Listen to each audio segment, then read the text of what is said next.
So, hello and welcome, everyone.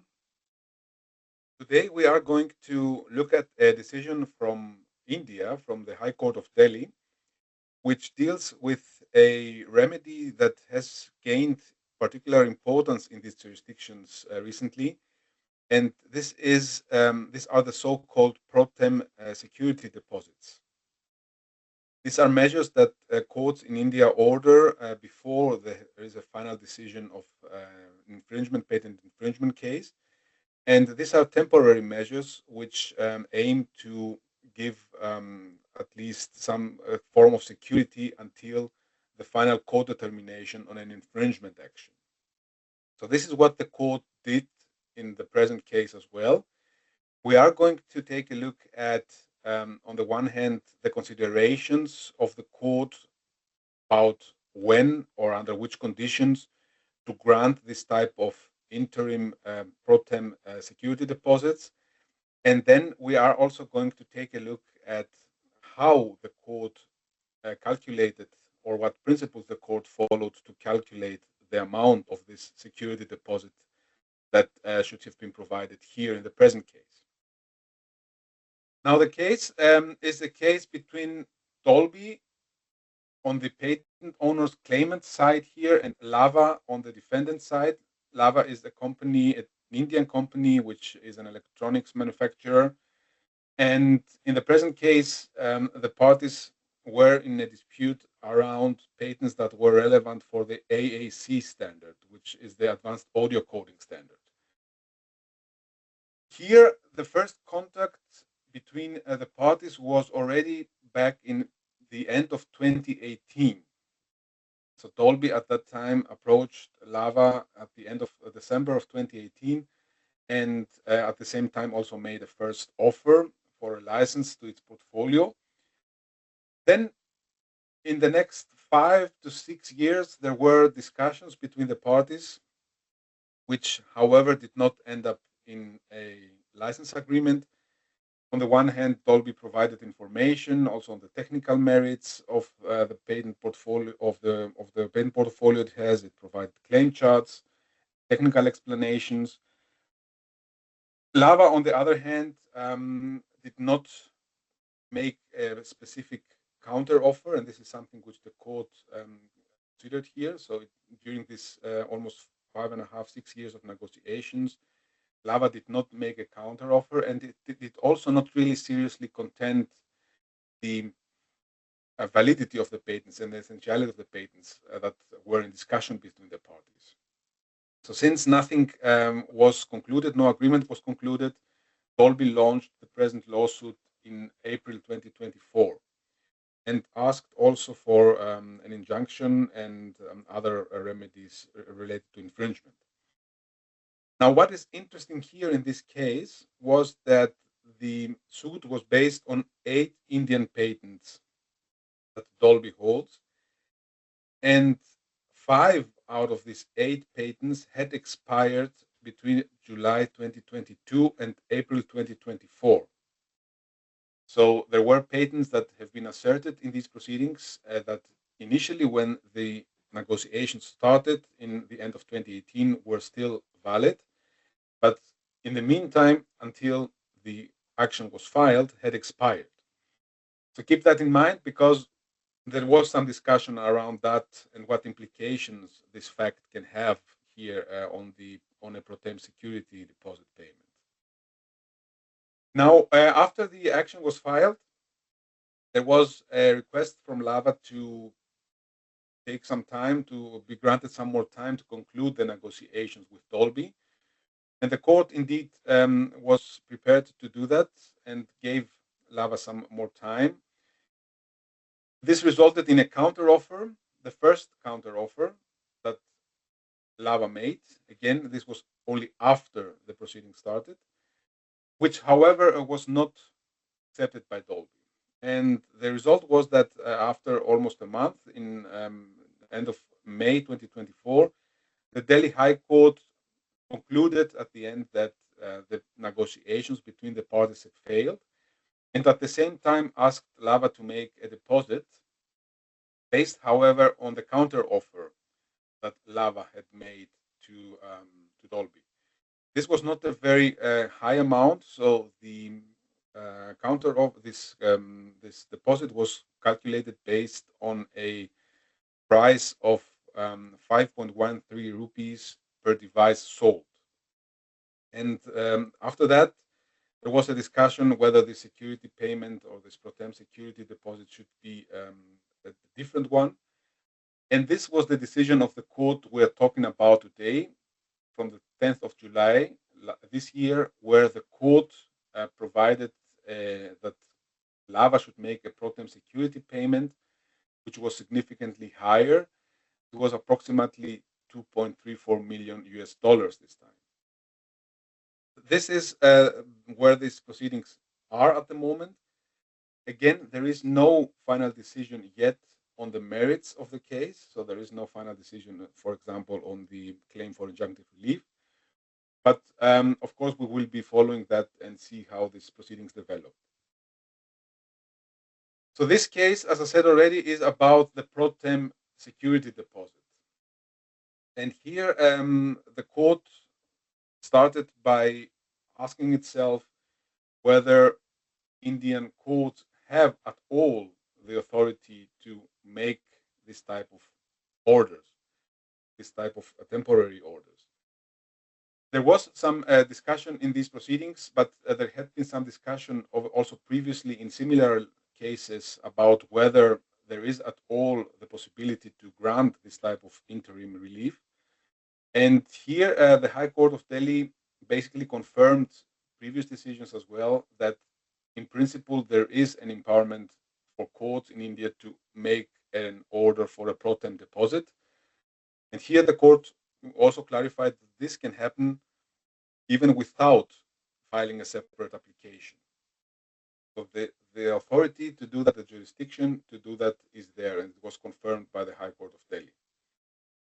Then the court reflected a bit about what are these orders at the end of the day. So what is their purpose and what is the rationale behind them?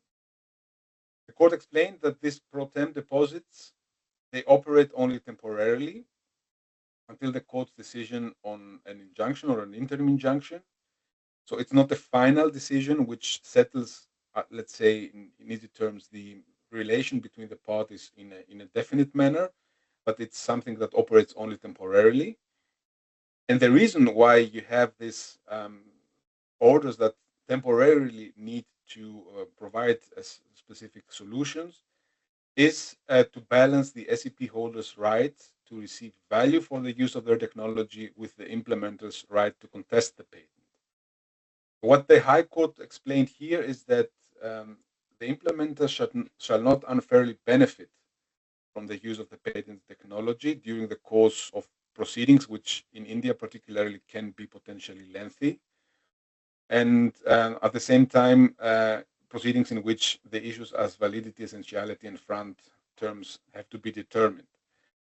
So the main idea behind that, and we're going to see that mirrored also later on in the judgment behind these pro tem deposits, is to make sure that there is a balance between the interests of the patent owner on the one hand, who does not receive any payment, although its technology or its patents is being used, and on the interest of the implementer on the other side, who is using the technology and continues using the technology during the infringement proceedings without a license, and has still the possibility to contest the validity, essentiality of the patents in the trial.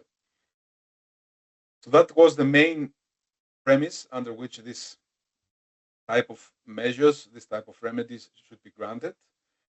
And then there was some discussion about how the court should proceed, and especially how far the examination or the analysis of the court should go, or which degree of certainty should the court establish in order to grant a pro tem injunction, a pro tem security deposit. This refers particularly to issues that need to be clarified in order to make this type of assessment. For example, the validity, the essentiality of the patents in suit, but also the parties' behavior, which is also, as we're going to see in a moment, decisive of whether there is a need to make a pro tem security deposit or not. And here, the one option is, of course, to make a full assessment of the infringement, of validity, of essentiality, and all of the related aspects, or to make a summary examination of things, not going into full depth regarding its individual aspect. And this is the option which the High Court of Delhi actually selected here. So it said that for this type of deposits, for this type of decisions, you don't need a detailed exploration of the merits of the case. In contrast, for example, when you are deciding about granting an injunction or an interim injunction, so you don't need to do a full-fledged assessment of the case, of the facts of the case. The court then said that the level of scrutiny that you need to apply in this type of proceedings depends upon the facts and the circumstances of the case. So this means particularly that the determination of the pro tem deposit is very fact-centric. The court meant by that you should also be in a position as a court to look at all circumstances of a specific case and draw conclusions out of other circumstances that might not be directly relevant for a specific assessment, but are there and characterize the way the parties have acted, for example, in negotiations, or have treated the questions of validity and essentiality in their negotiations before and also during the trial. At the end of the day, what the court said here is that if you would, for example, examine validity and essentiality in depth in every case, then the whole objective behind the pro tem deposit would be defeated. Because you would apply a threshold which would be the same for deciding an interim injunction application, and this is not basically the rationale behind this type of interim and interim measures. So you should be looking at the facts of the case, and this then should also determine the level of scrutiny that you need to apply in a specific case, on a case-by-case basis. Looking at the factors that are relevant for this assessment here, the court then gave some examples of what the court should look like or could look like in this type of proceedings. And it started with one aspect which is very important, and it's the parties' conduct in negotiations. So should you do a full assessment of the parties' conduct in negotiations here, or could you focus on specific aspects? And the court seems to focus on the willingness of the licensee and look at especially how the licensee behaved in negotiations. The background behind that is that if you can conclude that the licensee had not been willing, then the need to make a pro tem security deposit order is there. The court said if you cannot permit an unwilling licensee to freely sell its devices using the SAPs of the patent owner without making a pro tem deposit. So this is something that the court needs to look at, and indeed the court did here, as we're going to see in a moment. Looked at the correspondence between the parties, at the negotiations, and how it had proceeded. Then the other aspect that also needs to be looked at by the court is the issue of validity and essentiality. So here the court needs to do an analysis to get at least some degree of certainty that the patents are valid and are essential. The court, however, said that this is it's not necessarily required at the end of the day to make a technical assessment here. You can try to make this summary assessment of validity of essentiality based on different factors or different circumstances, not only on the technical, real technical questions of patent validity and essentiality. You can look at other surrounding circumstances and other surrounding facts and draw conclusions from there, at least when it comes to proton deposits. Some examples. Was there a serious challenge of validity and essentiality by the implementer, especially before the trial? So if the idea behind that is that if there has not been a serious challenge on the validity of the essentiality, this could be indicating that the patents are valid and essential, especially before trial. So what, of course, happens in trial is clear that if you are being sued, then you will contest the validity and essentiality of the patents as a means to defend yourself against the action. But what happens before, during the negotiations? Was there a serious challenge? And if not, again, this indicates eventually that validity and essentiality is given. Another factor that you could look at is how many licenses has the SEP owner signed relating to the same technology. The court clarified here that there is no duty to disclose third-party licenses, but definitely there could be an indication of value or the validity and essentiality of the patents if the patent owner has signed licenses with other players in the market about the same portfolio, because there you could at least assume that the parties would have not signed agreements when for invalid or non-essential patents. Very similarly, you could also look at whether there is a significant number of competitors of the implementer that pays royalties for the patents in question, including parties which have eventually, according to the court, a better bargaining position. So this is again similar thought behind that. Have the patents been tested in the market? Are patents are royalties paid for the patents in the market? And this can, of course, indicate again that the patents are valid and essential. Apart from that, the court also said what you could look at is whether the patent or the patents in question have been enforced before competent court. This indicates again, of course, some level of certainty that the patent is valid and essential. And not only that, not only if you have had the patents enforced before court, but what you could also look at is whether there had been pro-term orders issued in relation to the patents in question. Again, the same thought behind that. So if the court has seen enough merits to grant an pro-term order, security deposit order in the past based on the same patents, then this indicates that the patents are valid and essential.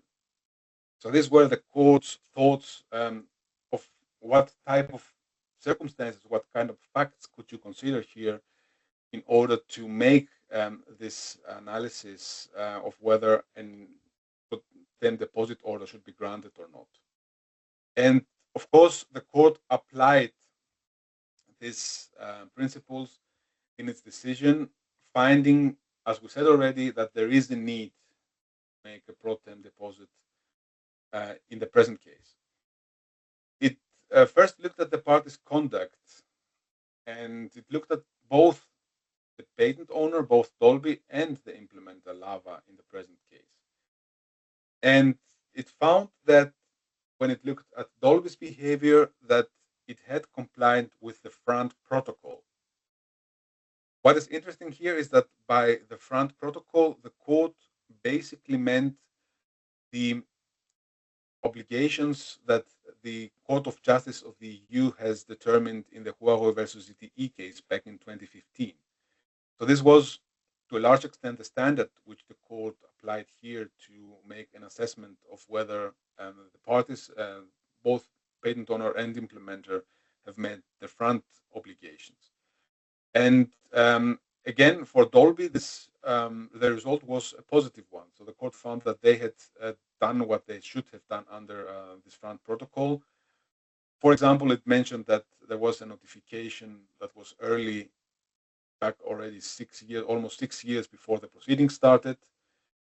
Then looking at the parties' negotiations and in detail, so looking at email correspondence and what information has been exchanged, etc. The court found that Dolby had provided technical information, sufficient technical information, including claim charts and details about the relevant standards.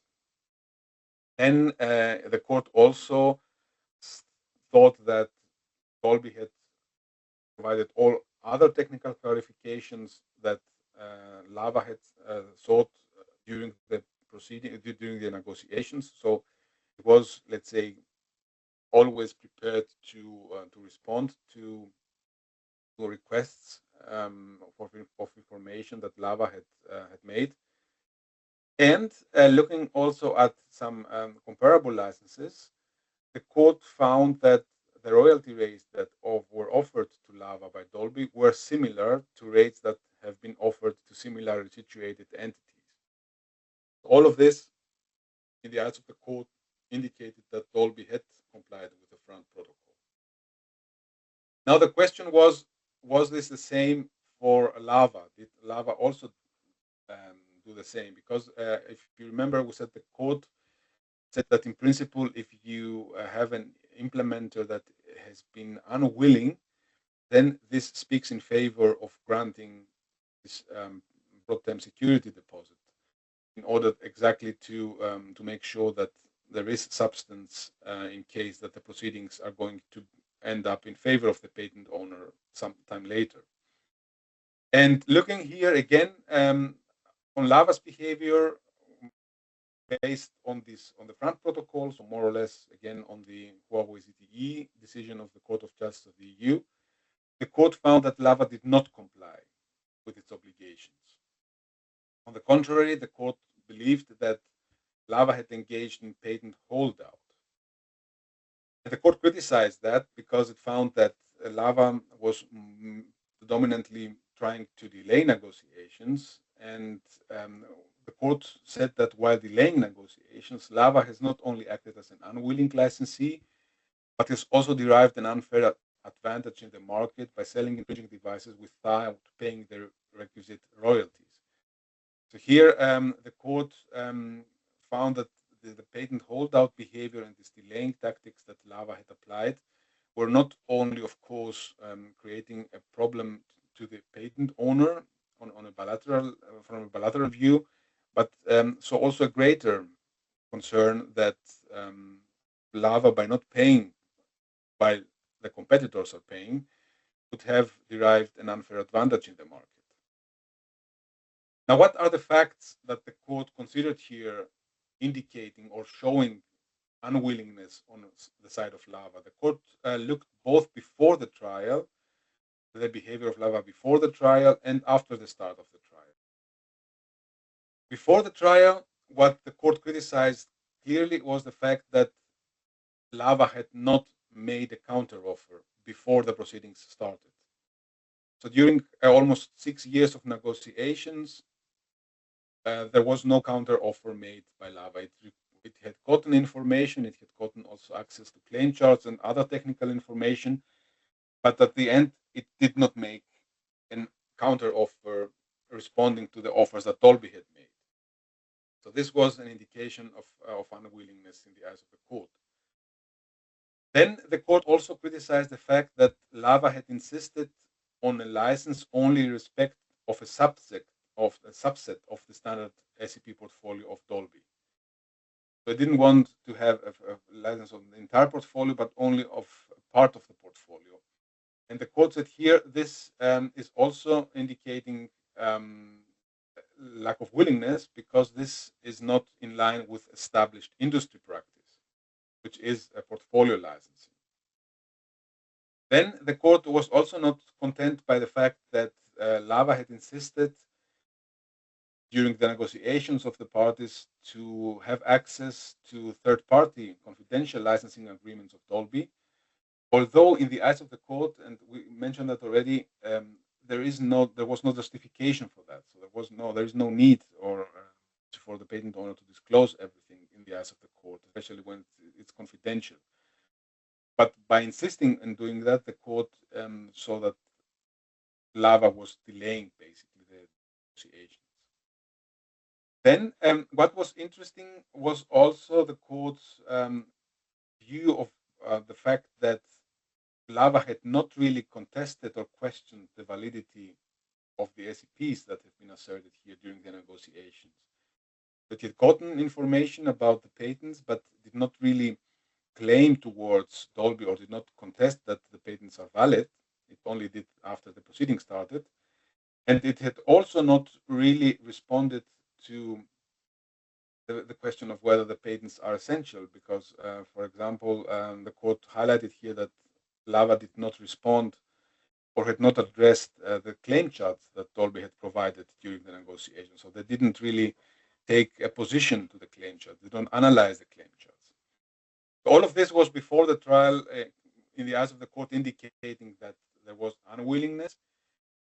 After the start of the trial, the court mentioned particularly the fact that although it had gotten some extra time by the court to conclude negotiations with Dolby, Lava's response after that was not really a license agreement or a positive outcome of the negotiations. They don't contribute to that. But what it did was basically to argue that they should not pay anything for the patents that have expired in the meantime.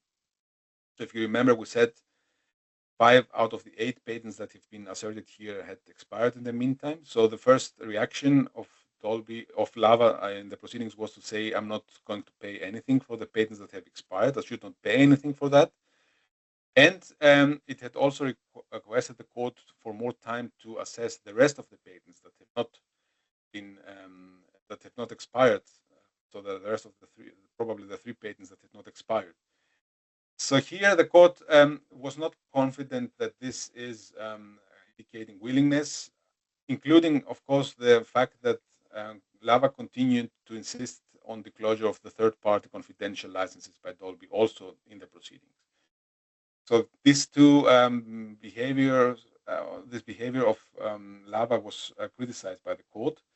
And what the court also mentioned here, and this is maybe also interesting, is that it did not see that Lava had undertaken any efforts to approach the VIA LA pool as invited to do so by Dolby, which could offer also licenses, including the patents that have been asserted here. So the court said that the fact that they did not do that, although Dolby had invited them to do that, was also indicating unwillingness to a certain extent. So at the end of the day, the court found that the Lava's behavior here was unwilling, and therefore this payment, this pro tem security payment, should be ordered in the present case. So we've seen the court thought about this first condition of the parties' behavior and especially the licensee's behavior towards answering the question of whether a pro tem deposit should be granted or not. And the court did the same thing also with respect to the other questions that are relevant in this regard, the validity and the essentiality of the patent. And here the court assumed that prima facie the patents in suit are valid. And again, here it did not really make an examination on the technical merits of the patents, but it looked at these accompanying facts that were extracted from the behavior of the parties during the negotiations. For example, what the court highlighted with respect to the validity was the fact that during the negotiation, as we said already, Lava did not contest the validity of the patents, especially did not contest the validity on the grounds that it had raised in the trial. It did not challenge the technical information. It also did not initiate legal action seeking a declaration of invalidity. So the fact that Lava did not really contest or did not attack the validity of the patents during the negotiations, which lasted almost 6 years, indicated to the court that the patents should be valid. There was one argument which the court addressed particularly here, which came from Lava's side, which was that the patents are not valid because cannot be what the inventions could not be patentable, since the standards we're talking about here are just an evolution or an advanced version of previous standards. So there is not a patentable subject matter basically here, because it's not something that's new or something that takes this inventive step more or less. So the basic argument here of Lava was to say that the patents are invalid because they are just basically the standards to which they refer. It's just a small evolution of the existing standard before, so they per se cannot be patentable. Now, the court dismissed this argument by saying that standards evolve incrementally, and just arguing that the patent is invalid because the standard it reads on or potentially reads on is just an evolution from a previous standard is not sufficient. So it's not an argument that can be considered by the court. You need to do much more than that. So this argument was not really sufficient in the eyes of the court to destroy this assumption that it had made based on the other facts we discussed before, that the patents in suit are valid. What it also mentioned with respect to validity was the fact that Dolby has signed licenses with many implementers covering also these patents, including competitors of Lava in the Indian market. And regarding validity, the court also mentioned the fact that Dolby had obtained pro-tem orders in India against other companies in the past, stating here basically that no licensee would pay pro-tem deposits for non-essential or invalid patents. So here, looking at the fact that the patents in suit have been licensed by other implementers, competitors, and also had been at least found valid enough, let's say, by other courts to grant pro-tem orders, also indicated validity here. And what was particularly interesting was that the fact that Lava made a counter offer to Dolby was also seen as a validation of the patent space, or as a confirmation of their validity, at least at first sight, because the court saw in that a prima facie admission of the use and validity of some of the patents in suit. So all of these aspects, again, which are not directly looking at the technical merits of the patents, were considered sufficient for the court to form an opinion here that the patents in suit have been valid. What about essentiality and infringement? The court followed a similar approach here. It looked at the behavior of the parties again, and saw, for example, that during the negotiations, Lava did not contest the claim charts provided by Dolby. So it had received this information in form of claim charts regarding the essentiality of the patent, but it did not do anything against that. It did not say anything against that, and particularly it had not produced any counter claim charts in the eyes of the court. So this was also an indication that the patents should be essential. And then the court also said that a so-called two-step test would also indicate essentiality of the patents here.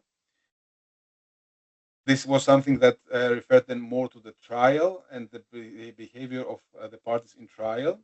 What is this referring to more specifically? So this two-step test, it is something that indirectly can show essentiality. The first step is that to show or to have some degree of certainty that the patent reads on the standard. And then the second step is to show or have some degree of certainty that the product uses the standard. So if you at first can show that the patent reads on the standard and then that the product uses the standard, you can indirectly assume or conclude that the patent is essential. And this is what the court did here, basically, by looking whether these two steps had been fulfilled in the present proceedings. And regarding the first step, whether the patent reads on the standard. It referred to Lava's own behavior in the proceedings, where Lava's expert had admitted that at least the 3 patents in suit read on the relevant standard. The expert did not confirm infringement, but it at least admitted that the patents read on the standard. So this first step had already been taken here.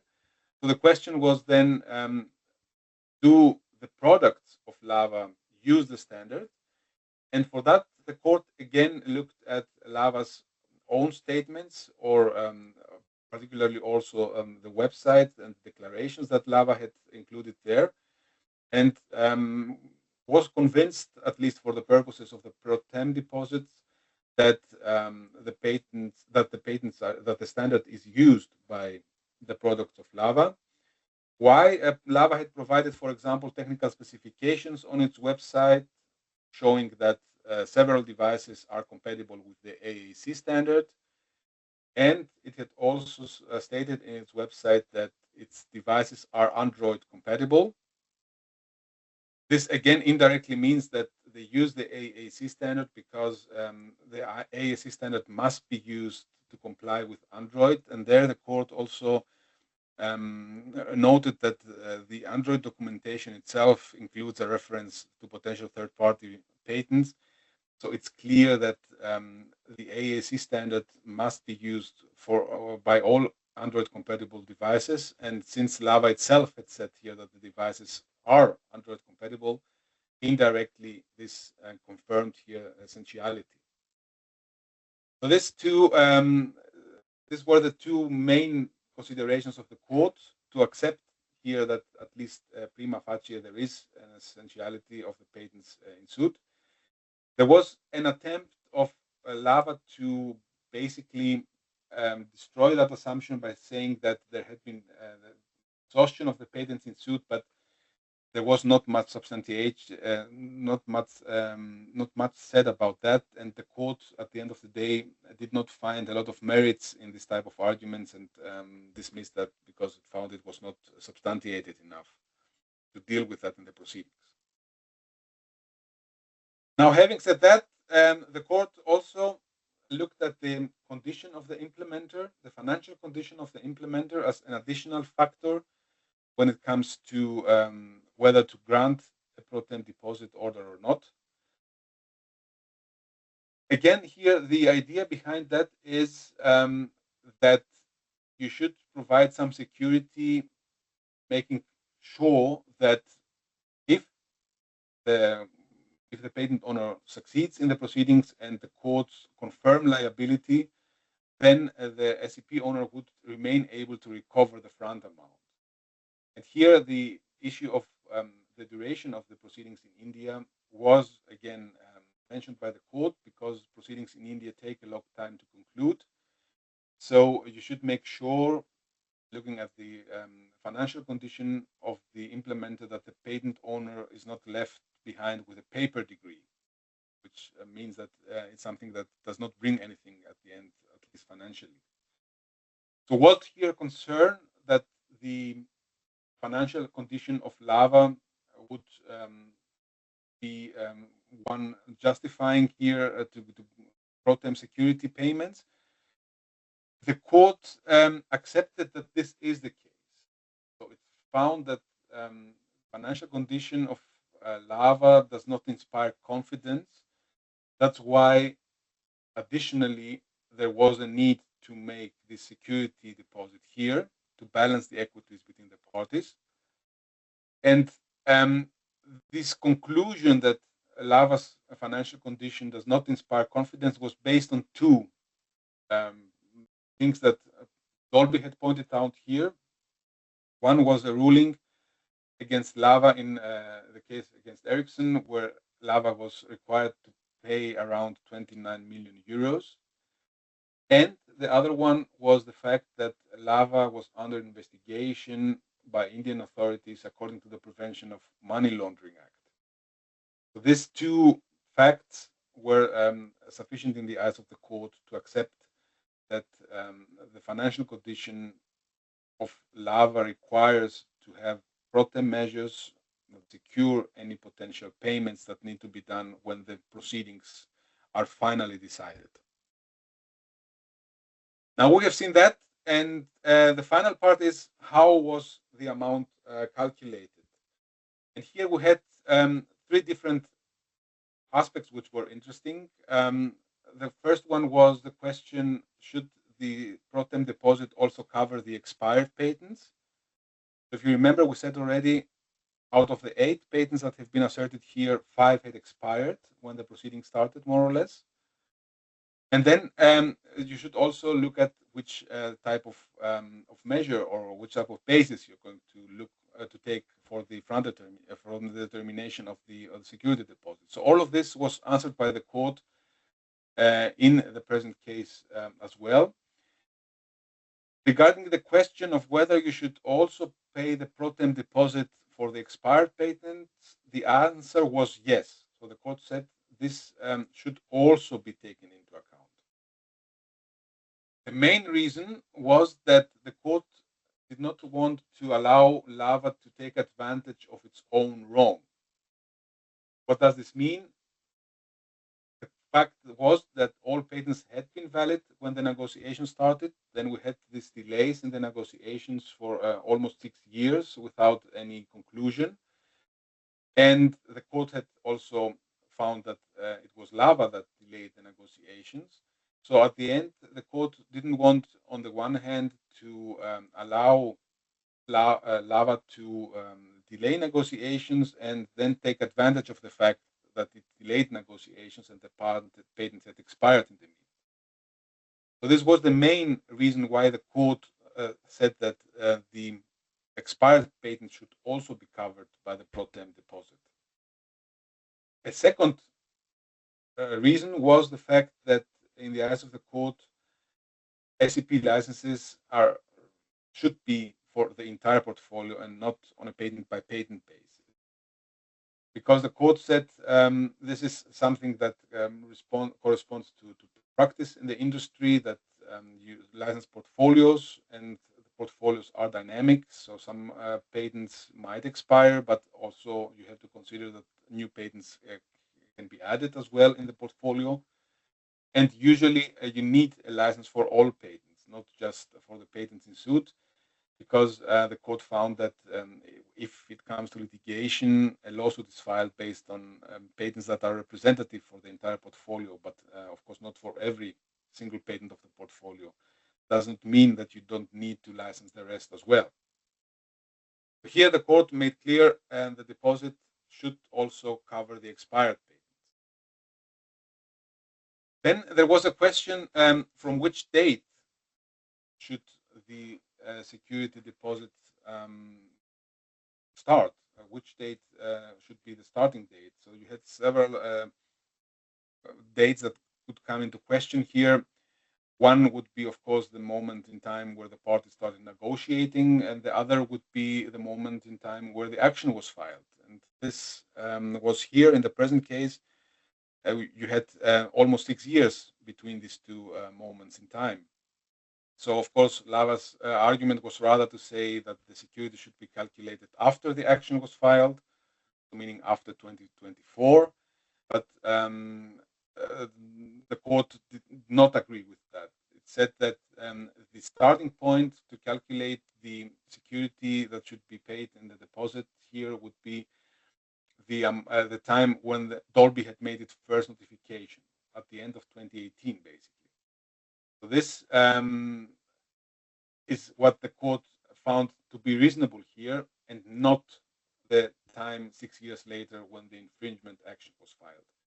So on the one hand, you should cover also the patents that had expired in the meantime, and you should go back to the first communication between the parties, the first notification of infringement, and not start the security deposit to calculate that only at the time when the proceedings started.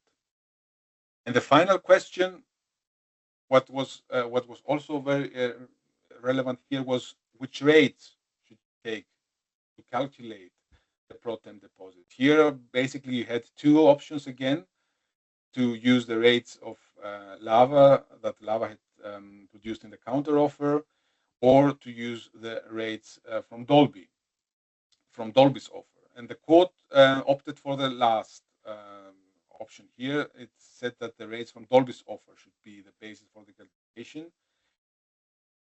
The main reason for that was that after having reviewed comparable licenses that Dolby had disclosed towards the court, the Delhi court found that the rates offered were comparable to the rates offered to similarly placed entities. So they were reasonable, basically, and you could take them and use them for the calculation of the security deposit. On the contrary, the court was not satisfied that the rates coming from Lava's counteroffer were proper, because the court criticized, on the one hand, that Lava had not given a basis whatsoever for setting out the figures in the counteroffer, and the court also criticized the fact that Lava had based basically the arguments around why this offer should be why its counteroffer would be on this amount, allegedly on working statements that Dolby had filed to the Indian Patent Office, but did not really file this working statement. So again, on the one hand, the court saw that the rates of Dolby seemed reasonable, compared also to rates that have been agreed with similarly situated licensees. On the other hand, here, Lava's counteroffer, the rates that had been included there, did not really have or not really based on sound reasons. So that's why the court picked here the rates from Dolby's offer.